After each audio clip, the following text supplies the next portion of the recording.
liefde van die hemel in my hart op, en die lig skyn in my. Vuur en vlam, u teenwoordigheid, met die lied hier op my lippe sing ek hardop, daar's lewe in my.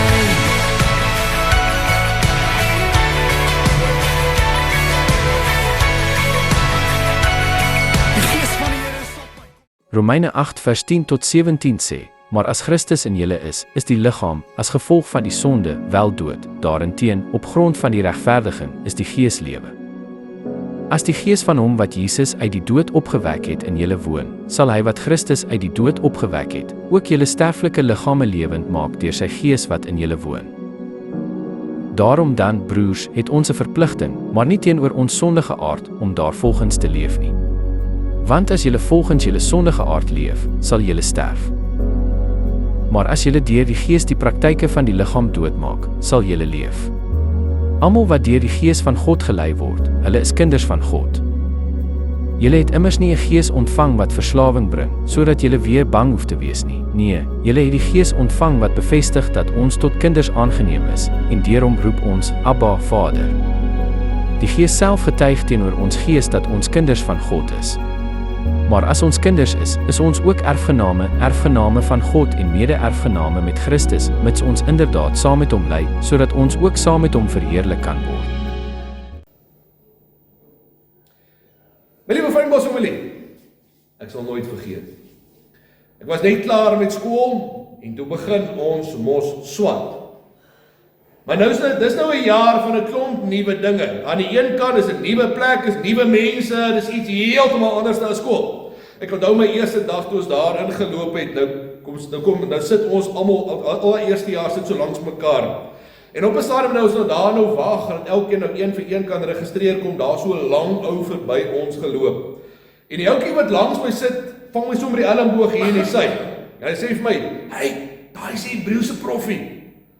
Al wat ek van die Hebreëus weet is of dit is 'n taal wat 'n klomp mense in die Bybelse tyd gepraat het, en dis omtrent dit. 'n Ander ou het op stadium vir my iewers langs die pad gesê, as jy die G-klank in Hebreëus wil reg uitspreek, dan moet jy gisteraandse kos gaan haal in jou maag, nee. En jy moet opstoot dat jy ronddobber in jou keel, dan is jou uitspraak reg op die G, hoor.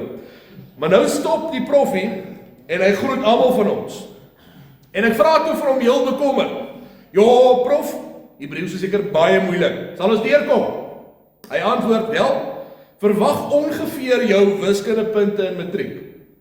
Nou sit ek daar en hy haal die wind totaal uit my sye uit, want my wiskundepunte was 28% gewees. So ek het wiskunde gedop, en net dan het ek Hebreëus ook gedop, voordat ek nog een klas bygewoon het. Ek is glad nie aangelê vir wiskunde. Ek reken mos hulle mors jou tyd.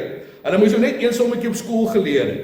Want dis al wat ons vandag gebruik, is 'n mini-sommetjie. Jy kry soveel geld in die maand, en dan minus jy, en dan minus jy, en dan minus jy, en dan is daar nog 3 weke oor en die geld is klaar. Ek het net besef, dat ek in iets ingeloop het daai dag by die kampus, waarvoor ek glad nie voorbereid was. Dit het nie weggespring soos ek gehoop het nie. Dit het nie gegaan soos ek verwag het nie. Dit het nie gelyk soos ek gedink het nie. Kyk, ons almal het mos daai foto van die universiteit gesien mos. Voor die tyd, daai posters wat hulle mos oral opsit, waar die mense altyd smile, en hulle is gelukkig, en dis die beste tyd in hulle lewe, en almal kruis A's, en die proffies is altyd vriendelik, en daar's mooi meisies. Ek kom die eerste dag daaraan, ek moet my Hebreëse punte vergelyk met my wiskundepunte. Die proffies is gewone mense, hoor, hulle vrouens raak ook kwaad vir hulle, en dan kom hulle met daai kwaad ook partykeer by die klas opgedag. En daar is een meisie op die kampus gewees, want is 'n teologiese kampus gewees. Nee, dit was net 'n klomp manne gewees. Shame, ek reken sy het 'n mooi persoonlikheid gehad, want sy was nou nie een van daai wat die manne se koppe gaan draai nie. Dis nou eintlik baie mooi gestel. Ek kry die ontnigtering van my lewe. Het julle nie ook al so gevoel oor die Christelike lewe in die kerk?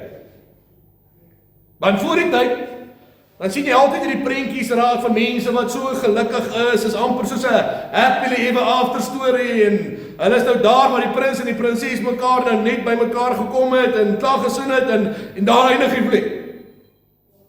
Maar nou kry baie mense die ontnigtering van 'n leeftyd. Want dis nie wat jy ervaar as 'n Christen nie. Een van die goetjies was verlede week se preek gewees. Dis daai oorlog wat daar in jou is, wat jy vroeër nooit gehad het nie. Jou konstante stryd teen die sonde, daai frustrasie dat dit net nie voel of jy goed in jou lewe wil regkom nie. Daai skuldig voel as jy aangejaag het. Met die mense in die kerk ontdek jy baie vinnig, hulle is ver van volmaak af. Inteendeel, seer kry is 'n normale praktyk selfs binne in die kerk. Ek dink wat dit definitief nie aanhelp nie, is baie keer mense se getuienisse. Hierdie ou kom lewer 'n getuienis op 'n video. Weet jy wat, ek was daar, en my lewe het uitmekaar uitgeval, en toe kom Jesus, en nou kan dit nie beter gaan nie. My lewe is agter mekaar, en ek het nuwe moed, ek het nuwe krag, ek het nuwe lewenslus vir die lewe, ek kan alles weer aanvat, alles gaan nou heerlik. Hoeveel keer het jy nie al gesit, en jy luister iemand se getuienis, en jy hoor dit, en jy sien dit, en dan dink jy by jouself, jy kry nie twee tipes Christene, want dis nie waar ek is op die oomblik nie. Ek is by die verkeerde plek, ek het by die verkeerde plek aangeteken. Dis glad nie hoe my lewe as 'n Christen lyk nie. Want hoe lyk my getuienis? Nou kom ek vertel julle 'n paar goedjies. Is daar frustrasies? O ja. Het mense jou gedrop?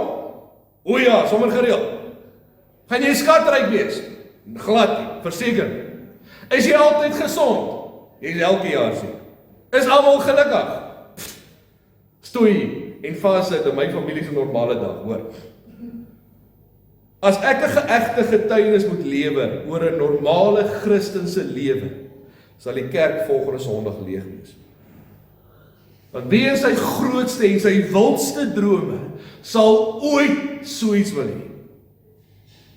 Dalk het jy al gevoel, maar met al my frustrasies en my struggles en die goed waarmee ek so worstel, wat het ek gedoen dat God my so straf en my so haat? Want dit lyk of God al die ander mense vrymaak en hulle is gelukkig en dit gaan met hulle goed, maar hier sit ek en ek beklei en ek sukkel met 'n klomp goed in my lewe en dit voel vir my ek probeer die lewe aanvat op een been. My lewe kom net nie lekker reg nie. Dis presies hier waar Romeine 8 vers 12 tot 13 onmoontlik voel. Daarom dan, broers, het ons 'n verpligting, maar nie teenoor ons sondige aard om daarvolgens te leef nie, want as julle volgens julle sondige aard leef, sal julle sterf, maar as julle deur die gees die praktyke van die liggaam doodmaak, sal julle leef. Kom ek verduidelik gou vir julle wat sê Paulus in hierdie twee verse. Die hele brief van Romeine gaan eintlik daaroor wat gebeur as Jesus in jou lewe inkom en jou hart inkom. Wat gebeur wanneer jy in Jesus begin glo? Die moment toe jy in Jesus begin glo, het daar 'n verandering gekom. En die Heilige Gees het ingekom en die Heilige Gees begin beklei vir jou hart. Nou, dis nie 'n stukkie van die Heilige Gees nie. Dis nie 'n voorsmaakie van die Gees nie. Dieselfde Heilige Gees wat Jesus laat opstaan het uit die dood uit. Dieselfde Heilige Gees wat die disippels gelei het, wat vir Paulus 3 keer om die wêreld gestuur het. Daai selfde Heilige Gees is in jou nou, in sy volheid. Maar dis nie al wat gebeur nie. Daai vlees en sondige natuur van die mens, wat jy die hele tyd verkeerde kant toe wil trek, sodat jy net moet aanjaag die hele tyd, is doodgemaak in jou. En ek dink dis presies waar die probleem inkom. Want ons hoor dit, en ons lees dit. Ons hoor en lees dat Jesus vir ons sondes gesterf het, dat ons uit die krag van die sonde se hand uitgeruk is. En dan verwag ons hierdie perfekte lewe, wat totaal agter mekaar is nou, en wat ons geensins gaan sukkel neem, nie 'n frustrasie van 'n dag oud nie. Mense, ons is dalk gered van die straf van die sonde. Ons is gered van die krag van die sonde, maar nie die teenwoordigheid van die sonde nie. Omdat ons nie in die hemel is nie, omdat ons nog Christen op die aarde is, gaan ons elke liewe dag nog as Christene met die sonde te doen kry. En die sonde is oral. Ons is nie gered van die teenwoordigheid van die sonde nie. Eendag in die hemel, ja, verseker, want daar gaan ons nêrens in die sonde vasloop nie. Niemand gaan mekaar seermaak nie, almal is altyd gelukkig, soos 'n kerkposter waar almal altyd glimlag. Almal is lief vir mekaar. Dit lê voor. Maar nou op die oomblik kry ons oorlog te doen met die sonde. Kom ek verduidelik dit vir jou so. Sê nou maar, ons besluit, ons gaan stap, so lekker dag soos vandag. Jy het vanoggend vroeg opgestaan, jy het 'n stort gevang, jou klere is skoon, jy het jou tas op jou rug met al jou gear in, ons is reg vir die groot stap. Nou terwyl ons stap, begin dit liggies reën. Later toe kom ons by 'n plek waar daar 'n pad is en ons moet oor die pad loop. Maar nou hierdie pad is nou lekker modder getrap met die liggies, met die sagte reën. Trokke en bakkies en trekkers het gesorg dat hierdie modder lekker los is op 'n enkel diepte. Daar is absoluut geen manier om aan die ander kant uit te kom, behalwe om deur die modder te loop nie. Niemand is gesig nie, niemand kan help nie. Onthou jy was skoon, alles was skoon gewas gewees. Nou trek jy nou maar jou skoene uit, jy skaal voor deur die modder. Later is jy vol modder tot by jou knieë. Maar jy daar aan die ander kant uitgekom. Dit maak nie saak watter plan jy maak nie, of wat jy sou doen nie. Jy kan nie die modder vermy nie. Jy het een kant skoon gestaan, jy die ander kant vol modder uitgekom. Daar's nie 'n kraan aan die ander kant nie, daar's nie 'n plas water om my modder af te kry nie. Ander kant vol modder, lekker geïrriteerd, baie gefrustreerd, diep teleurgestel omdat modder sit en hy maak vuil. Hy modder sit in jou voete, maak nie saak waar jy nou loop nie, jy trap, hy modder saam met jou, hy modder gaan saam. Dis wat gebeur in die lewe. Jesus het ons skoon gewas, blink gewas met sy lewe. Maar nou kom die lewe, en nou kom die modder van die lewe. En die modder is oral, in die dorp, op jou foon, by die werk, jou huis is vol daarvan. Die modder is oral waar jy trap en waar jy beweeg. Jy trap oral in die modder, selfs in die kerk. Elke plek waar jy trap, trap jy modder. Maar om van die modder ontslae te raak, moet Jesus ons was. Dis al maniere om van die modder ontslae te raak. Jesus moet dit kom afhaal, hy moet dit kom afwas. Môre is dieselfde storie. Ons kry weer met die modder te doen. Die modder sit in ons voete vas en waar ons gaan trap is maar weer die modder saam. Ons los modderspore waar ons gaan. Ons loop en ons leef in die modder. Dis wat die sonde doen, mense. Daar is nergens 'n plek waar jy kan gaan op die aarde waar jy nie met sonde te doen gaan kry nie. Om dinge erger te maak, sodra jy met die sonde te doen kry, dan kom maak die sonde hierdie bogger in jou hart wakker, om op dieselfde wyse te reageer en te leef as die res van die wêreld.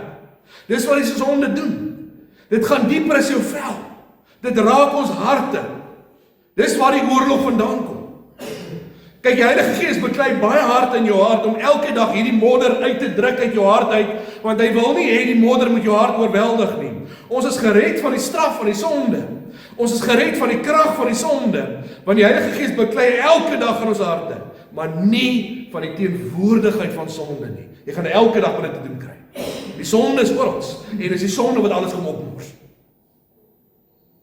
John Owen het gesê, jy moet die sonde doodmaak in jou hart, of die sonde gaan jou hart doodmaak. Hoor gou weer wat sê Romeine 8:13. Maar as julle deur die Gees die praktyke van die liggaam doodmaak, sal julle leef. So hoe kom ek skoon? Hoe kry ek hierdie modder wat ek elke dag bymekaar maak, hoe kry ek dit in my hart uit? Wel, ek dink jy gaan nie die hok moet uitklim. Wat bedoel ek daarmee? Op YouTube kry mense mos hierdie video's, ek weet nie of julle baie keer ook kyk nie, van mense wat baie keer mos deur diere aangeval is. Nou, baie keer was dit 'n situasie gewees van iemand wat letterlik op die verkeerde tyd op die verkeerde plek was. Iets soos 'n bok wat water gedrink het, maar nie die krokodil gesien nie. Maar in baie gevalle was dit mense wat sekere diere aangehou het en hierdie diere het later op hulle gedraai. Ek lees van een nou, ek sien nog 'n video van een nou wat 'n leeu aangehou het in sy huis, van kleins af groot gemaak het op 'n stadium eendag, toe besluit die leeu, hy draai net om en die ou is dood. 'n Ander ou het besluit, hy gaan in 'n dieretuin se hok klim en daar's 'n paar tiere en die tiere het hom in die hande gekry. En daar by Boskoppie, ek weet jy wel, daar was by Kroonstad in die Vrystaat nie, is daar 'n leeuplaas en ek onthou een van die opsigters wat ons deur die leeuplaas vat, het so 'n verminkte arm gehad. Hy vertel eendag dat hy net te naby die leeuhok gekom het. Toe gryp die leeu hom in die arm en die leeu hom in die hok intrek. Gelukkig het hy nie sy arm verloor nie, maar hy het baie dele van sy arm verloor. Mense, jy kan nie saam met die duiwel in die hok klim en reken alles sal oukei wees, alles sal reg wees nie. Hy gaan vir jou uithaal. Jy kan nie eers naby die hok kom nie. Moenie moed by mekaar skraap en die limite van die lewe toets en reken, ek gaan naby die krans kom, ek gaan die limite toets nie, hy gaan vir jou gryp en hy gaan vir jou intrek, hoor. Romeine 13 vers 14 sê, beklee julle egter met die Here Jesus Christus en maak nie voorsiening vir julle sondige aard om sy drange te bevredig nie. Jy gaan geen spasie vir die sonde moet gee nie. Jy gaan geen spasie vir die duiwel moet gee nie. Niks nie. Nie 'n bietjie nie, nie 1% nie, niks nie. Moenie akkommodeer nie. Jy kan nie jou voete vuil maak, vanaand in die bed gaan klim en reken bietjie wat ag is sommer niks nie. Môre is dit nuwe vuil goed op ou vuil goed, so pak dit aan en die probleem raak al groter. Jy gaan elke aand jy moet skoon maak. Jy gaan jou voete moet was. Jy gaan elke aand voor jy jou oë en die hande toemaak, gaan jy jou bed moet klim en jy moet sê, Jesus, ek is jammer vandag oor hierdie ding. Ek is jammer oor daai ding wat ek nie gedoen het wat ek beloof het nie. Ek is jammer ek het dit alweer gedoen. Ek moes seker nie daai vir die ou gesê het nie. Ek het hier bietjie ongeskik geraak vandag, ek is jammer ek het dit vir my vrou gesê. Jy gaan elke dag moet was. Jy gaan elke dag jou haarbeisies moet skoon kry. Jy het al gehoor, ou getroudes sê, ons gaan slaap nie kwaad vir mekaar. Jy kan ook nie met die sonde gaan slaap. Maak dit reg, kry dit uit, gee dit vir Jesus, Jesus was skoon. Môre, as jy jou oë oopmaak, dan spring jy vars weg. Maar dan pak ons weer die modder deur die dag aan. Vanaand, maak ons skoon, en ons kry weer die modder af. Hoe meer jy die sonde uitstoot, en elke dag se modder afkry, hoe meer plek hier die Gees om te kan werk in jou lewe. So een ding wat jy kan doen is, kry die modder af. Vat dit na Jesus toe, want Jesus gaan vir jou skoon maak. 'n Ander ding wat jy kan doen, om die modder of die sonde af te kry, is moenie die lewe alleen aanvat nie. Ek het die grootste ontnigtering van my lewe gekry toe ek gestudeer het. Maar daar was nog 'n ontnigtering gewees, en dit was die aantal vakke gewees. En die werk was baie. Ons het ons laaste jaar op 'n stadium toe raak ons paniekerig, toe begin ons uitwerk, die laaste 6 maande. Hoeveel ure het ons tot ons beskikking? Ons werk toe uit, ons het 4320 ure tot ons beskikking die laaste 6 maande. Met die aantal werk wat ons gekry het, het ons meer as 5000 ure se werk gekry. So eet en slaap is uit. Weet julle wat het my gered? En ek sal dit vandag voor julle erken. Dit was 4 ander manne wat saam met my gestudeer het. Een van daai ouens het ons 5 bymekaar getrek, en wanneer ons 'n boek gekry het waaroor ons eksamen moet skryf, het hy gesê, sê nou maar die boek is 250 bladsye, het hy gesê, luister manne, jy vat die eerste 50, jy vat die tweede 50, en ons elkeen kry 50 bladsye, gaan maak opsommings, môre kom ons bymekaar en ons leer saam. Skielik word 'n boek van 250 bladsye, 30 bladsye se opsommings. En nou maak ons dit. Kerk is nie iets waar ek my brood en my 5 liter wyn kom haal, omdat ek so lanklaas hier was, dat ek reken die kerkskuld bel nie. Dis nie iets wat jy doen om God tevrede te stel, sodat ek net my week kan aangaan nie. Dis nie iets wat ek doen, omdat dit die regte ding is om te doen, en mense verwag van my om daar te wees nie. Sien julle nou lustig as die duiwel, nee, wanneer ons probeer praat oor die waarhede van die lewe, en hoe dit regtig is, en kom die duiwel en hy probeer vir ons stil maak en stop, maar ons gaan ons nie laat keer nie. Ons laat nie ons monde stop nie, ons praat oor die harde waarhede van die lewe, en dit is so. Nou, ons is laaste gewees by kerk is nie 'n plek. Dis nie iets wat ek doen om net God tevrede te stel, sodat ek net weer met my week kan aangaan nie. Dis nie iets wat ek doen omdat dit die regte ding is en dit mense van my verwag nie. Of om net deur te worstel, huis toe te gaan en te reken ek het my polis eendag in die hemel ten minste vandag hernie nie. Dis mense wat by mekaar kom om hande te vat en oorlog te maak op hierdie aarde waarvan ons elkeen deel is. Jy kan nie hierdie oorlog alleen aanvat nie. Jy gaan dit nie maak nie. Dis soos 'n trop buffels. As ons by mekaar is en daar so sterk en die leeu's bly weg, maar sodra een agterraak, is hy een wat vinnig plat getrek word deur 'n klomp leeu's. Saam is ons sterk, op ons eie gaan ons val, die duiwel gaan vir ons in die hande beetkry. Jy sien, dis hoekom ons elke Sondag bymekaar kom om God te loof en te aanbid, om dankie te sê aan God, maar ook om mekaar te versterk en te ondersteun. Baie keer is dit deur ons wat God werk om iemand anders se lewe in wonder te verrig of te ondersteun. God werk deur ons as mense. Ek het 'n dominee geken wat dit so mooi gesê het. Hy het gesê, Sondag se kerk is soos daai motiveringstoespraak voor die manne gaan oorlog maak en voor hulle gaan oorlog maak moet hulle 3 dinge hoor. Die eerste ding is hy kan. Hy het alles gekry wat nodig is. Hy is gereed, hy is toegerus, hy het alles gekry wat hy nodig het. Die tweede ding wat hy moet hoor is dit gaan nie maklik wees nie. Die onmoontlike word van hom verwag. Dit gaan taaf wees. Oorlog is nie iets wat 'n mens eintlik kan beskryf nie. Die derde ding is jy gaan nie alleen nie. Regs en links van jou is mans en vrouens wat saam met jou op dieselfde vyand afstorm en dis so waar. Ons het die Gees. Jesus is in ons harte. Ons het die Bybel. Ons het alles gekry wat ons nodig het vir hierdie week vir die oorlog wat vir ons voorlê. En dit gaan taaf wees. Dit gaan nie soos daai kampus advertensies wees wat lyk soos 'n troue nie. Almal is gelukkig en niemand is kwaad nie. Alles gaan uitwerk en alles wat jy vat gaan in goud verander nie. Dis eerder soos daai video wat Robbie vir ons uitgestuur het onlangs. Jy probeer, maar niks kom nie. Jy beklei, jy word moeg. Jy is bekommerd en jou vrae is baie keer meer as jou antwoorde. Ander mense gaan nog jou dag kom omkrap. 'n Paar dinge gaan nog die week verkeerd loop. Jou ratte gaan nog 'n paar keer strip. Dis oorlog daar buite. Maar weet dit, jy is nie alleen nie. Daar is mans en vrouens wat vandag hier langs jou sit op dieselfde vyand afstorm as jy. Langs jou. Hulle kyk uit vir jou. Ek is oortuig van as jy val, sal hulle eers hulle geweer sak om jou op te help. Jy is nie alleen nie. Mense, die Christelike lewe is alles behalwe 'n happily ever after. Dit kom eendag wanneer ons aan die hemel is. Ons is nog nie in die hemel nie. Ons is nog in die oorlog op die aarde. Dinge loop nie altyd volgens plan nie en partymal is dit bitter moeilik. Vir party mense is dit die onnigtering van 'n leeftyd, want hulle het gedink as ek 'n Christen word, ek nie kan glo, alles gaan altyd fantasties werk. Mense, nee. Die Christelike lewe is nie maklik nie. Maar ek wil vandag in die oog kyk en ek wil vir jou sê so duidelik as wat ek kan, maar dis alles die moeite werd. Daarvan is ek 110% seker. Dis regtig die moeite werd.